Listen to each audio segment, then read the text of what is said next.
সাংগঠনিক সভায় আলোচনা ক্রমে যে আমাদের কর্মসংস্থানে যে বিলম্ব হচ্ছে সেটার উপরে কতিপয় সংগঠনের যে মেম্বার সদস্য ওনারা দাবি রেখেছিলেন যে যদি এর মধ্যে সরকার পজিটিভ পদক্ষেপ আরো বেশি বিলম্ব করে সেই ক্ষেত্রে কি করণীয় থাকবে।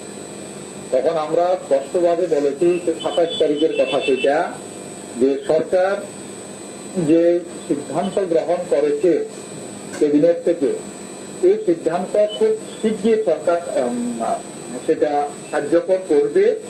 এই জন্য অ্যাডভার্টাইজমেন্ট দেওয়া এবং তাড়াতাড়ি নিয়োগ প্রক্রিয়াটাকে কমপ্লিট করা। যদি এই কাজ সরকার সহসার মধ্যে শুরু না করে, মিনিস্টার বলেছিল যে নভেম্বরের মধ্যেই তারা শুরু করবেন এবং মার্চের মধ্যে এই প্রক্রিয়াটাকে প্রথম পর্যায়ের যে প্রক্রিয়া সেটা কমপ্লিট করবে। তো নভেম্বরের মধ্যে শুরু না হলে সেখানে আমাদের সংগঠন থেকে বলা হয়েছিল যে এটা আমাদের অগাধ বিশ্বাস রয়েছে, এখনো রয়েছে যে সরকার সময় মতো এটা কমপ্লিট করবেন। যদি নভেম্বরের মধ্যে অ্যাডভার্টাইজমেন্ট না দেন বা ডিসেম্বরের 7 তারিখ পর্যন্ত যদি সরকার অ্যাডভার্টাইজমেন্ট না দেন, ডিসেম্বরের 8 থেকে 15 তারিখ সংগঠন কোনো কথা বলবে না, সরকারকে তারপরে 1 সপ্তাহের জন্য সময় দেবে। আমরা টোটালি মৌন ব্রত আমরা ধারণ করব এবং 16 তারিখ থেকে, তখন বলা হয়েছিল যদি এইরকম পরিস্থিতি 15 তারিখ পর্যন্ত কোনো ইমপ্রুভমেন্ট না হয়, 16 তারিখে তখন সংগঠন হয়তো নামবে। এবং সেই ক্ষেত্রে বলেছিল যে বিভিন্ন সময় দাবি আছে যে সবটি সংগঠন একসাথে হয়ে কাজ করার।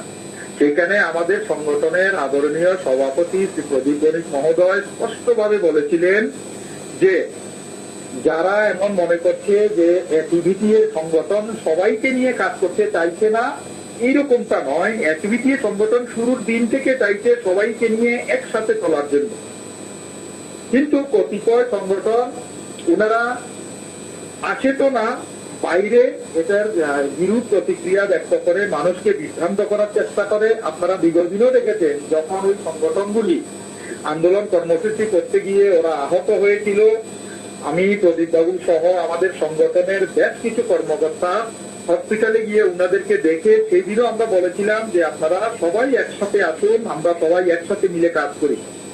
এবং গত 27 তারিখে প্রদীপ বাবু সেটাই বলেছেন, যদি ওই রকম পরিস্থিতি হয় বা এমনিতেও আমরা সর্বদাই চাই যে সবাই একসাথে থাকি, সেই ক্ষেত্রে প্রয়োজনে প্রদীপবাবু বলেছিলেন যে আমি ভিকটিম টিচার্স অ্যাসোসিয়েশন নামটাও উইথড্র করতে রাজি আছি, কিন্তু আপনারাও সেটার দায়িত্ব নিয়ে বলতে হবে আপনারা কোনো রাজনৈতিক দলের সাথে কোনো সম্পর্ক রাখতে পারবেন না।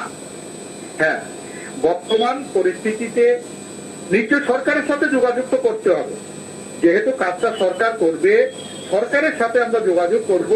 সরকারের সাথে ছাড়া অন্য কোন রাজনৈতিক দলের সাথে কেউ কোন রকমের সম্পর্ক রাখবো না।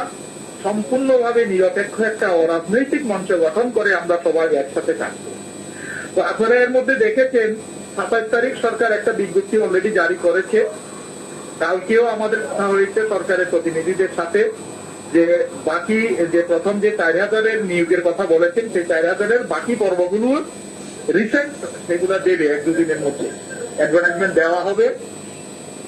এবং সরকার বলেছে পর্যায়ক্রমে একসাথে সবগুলো হবে না, এই ফাইন্যান্সিয়ালে এগুলো প্রসেস করতে হতে এর মধ্যে আবার নতুন কর্মসূচি নেওয়া হবে এবং প্রয়োজনে যদি 10,300 পেজ এই নিয়োগ প্রক্রিয়াগুলিতে ভালো ফল করতে পারে, আমাদের পারফরমেন্স যদি ভালো থাকে, প্রয়োজনে সেটার ভ্যাকেন্সির সংখ্যাটা বাড়াতেও পারে। এর জন্য আমরা আশাবাদী, সেদিনও ছিলাম, আজকেও আছি, আগামী দিনেও আমরা মনে করি সরকার যে পদক্ষেপটা নিয়েছে, ক্যাবিনেট যে শ্রদ্ধেয় ক্যাবিনেট সদস্যরা যে সিদ্ধান্ত ক্যাবিনেটে নিয়েছেন, আমাদের আদরণীয় শিক্ষামন্ত্রী এবং ত্রিপুরা রাজ্যের সবার আদরণীয় যে জনপ্রিয় আমাদের মুখ্যমন্ত্রী রয়েছেন, উনি খুব শীঘ্রতার সহিত সেটা পুরা করবেন এবং 10,300 পেজকে যেভাবে ওনারা চেয়েছেন যে পর্যায়ক্রমে হলেও যে প্রত্যেককে কর্মসংস্থান সুনিশ্চিত করবেন, এটা আমরা আশা করি। অরবিন্দবাবু, একটা বিষয় যে এই চাকরিচ্যুত 10,323 শিক্ষক শিক্ষিকাদের দেখা যাচ্ছে যে একাধিক সংগঠন রয়েছে, এ বিষয়ে আপনার কি অভিমত? কেন এরকমটা কেন? দেখুন, বিভিন্ন সময়ে বিভিন্ন শিক্ষক শিক্ষিকা, বিভিন্ন রাজনৈতিক সংগঠন, বিভিন্ন জায়গা থেকে বিভিন্ন রকম প্রতিক্রিয়া দেখানো হয় বলে, কিন্তু মূলত দেখতে গেলে 10,323-এর জন্য সে 2014 থেকে আমরা দেখতে পেয়েছি তখন কিন্তু কোনো অন্য সংগঠন ছিল না। একমাত্র এই all Tripura 10,323 victimise teachers association, এই সংগঠনই তখন একমাত্র অস্তিত্ব ছিল। এবং এই সংগঠনের কিছু হাতে গোনা লোক, যেগুলা সেই সময় আপনারা দেখেছেন, আমরা হিন্দি স্কুলে সভা করেছিলাম। আমরা 18 নির্বাচনের পূর্বেই আগরতলা রবীন্দ্র ভবনের সামনে থেকে আমরা সেই বিশাল বড় সেই হাড় কাঁপানো র্যালি আমরা করেছিলাম।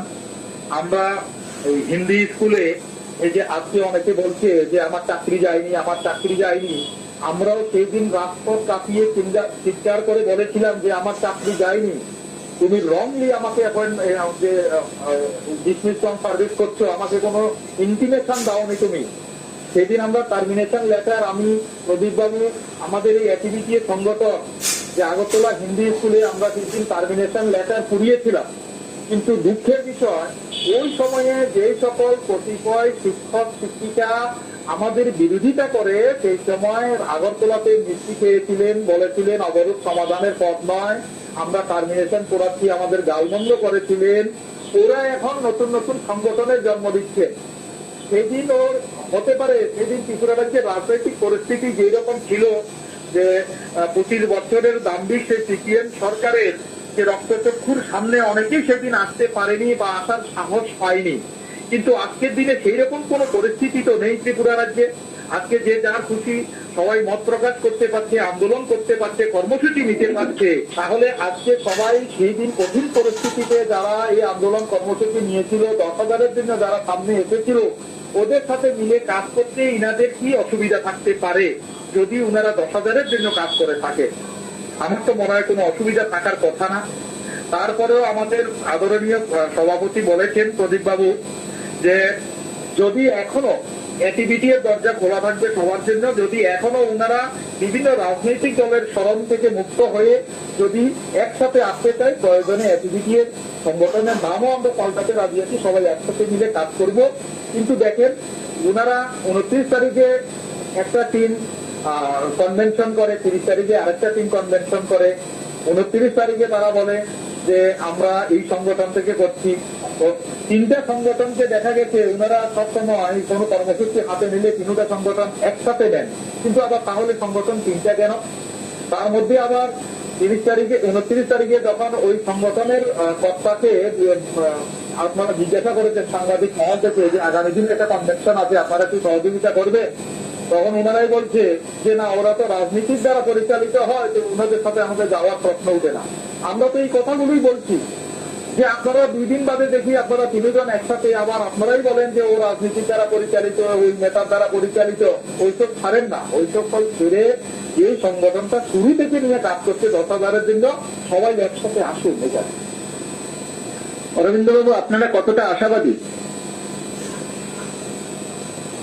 আমরা মোটামুটি আমরা ভালোই আশাবাদী যে সরকার মোটামুটি একটা ভালো সিদ্ধান্ত যেটা নিয়েছেন। দেখুন, শুধু আন্দোলনের জন্য আন্দোলন বা সরকারের বিরোধিতা করার জন্য আন্দোলন করতে হলে সেটা আলাদা ব্যাপার, কিন্তু আমাকে এটা বুঝতে হবে আমরা শিক্ষক ছিলাম, আমরা এইটুকু লেখাপড়া অন্তত জানি, আইন আমরা যাই কিছু বুঝি। এইটুকু এটা ঠিক যে চাকরিগুলো, সরকারি চাকরি দিতে হলে সরকারের কিছু বিধিনিষেধ রয়েছে, সরকারের কিছু পদ্ধতি রয়েছে, সেই পদ্ধতিকে ভাইলেট করেছিল বলে আজ আমাদের এই অবস্থা। এখনো যদি আমরা দাবি করি যে না, কোনো পদ্ধতি নয়, তুমি আমাকে যেন তেন প্রকারে কর্মসংস্থান দিয়ে দাও, আবার আমাকে অনিশ্চয়তার মধ্যে থাকতে হবে। সুতরাং 1-2 মাস দেরি হলেও সরকার যেন সঠিকভাবে আমাদের রিহেবিলিটেট করে, আমরা এটাতে আশাবাদী এবং সরকার সেই পথে আগে এগোচ্ছে।